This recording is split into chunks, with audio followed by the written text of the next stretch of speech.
আমার বাসা সিরাজগঞ্জ বেলকুচি আজুগড়া গ্রাম। তো আমার হঠাৎ করে কাজ করতে নিলে কুঞ্চির আঘাত পায় আমার চোখ, বাম চোখ পুরাটাই হয়ে গেছিল, আঘাতপ্রাপ্ত হয়ে লেন্স রেটিনা নষ্ট হয়ে গেছিল।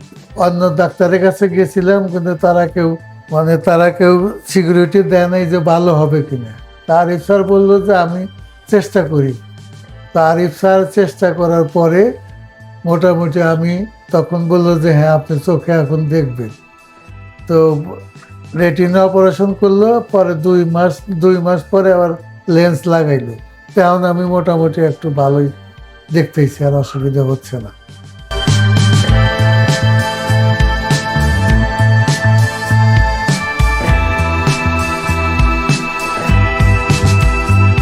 আসসালামু আলাইকুম, আমি ডক্টর আরিফ পাঠান কথা বলছি রেটিনা গ্লোকোমা সেন্টার থেকে।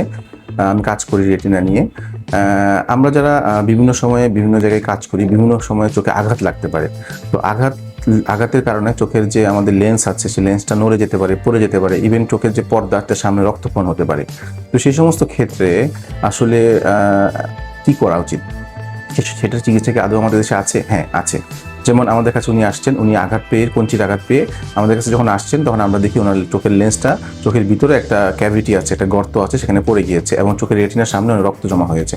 আমরা ওনাকে ইমিডিয়েটলি অপারেশন করে এই যে লেন্সটা পড়ে গেছে সেই লেন্সটাকে আমরা উঠাই দিয়েছি এবং নতুন করে একটা লেন্স লাগিয়ে দিয়েছি, এবং চোখের রেটিনার সামনে যে রক্ত ছিল সেই রক্তটাও আমরা পরিষ্কার করে দিয়েছি।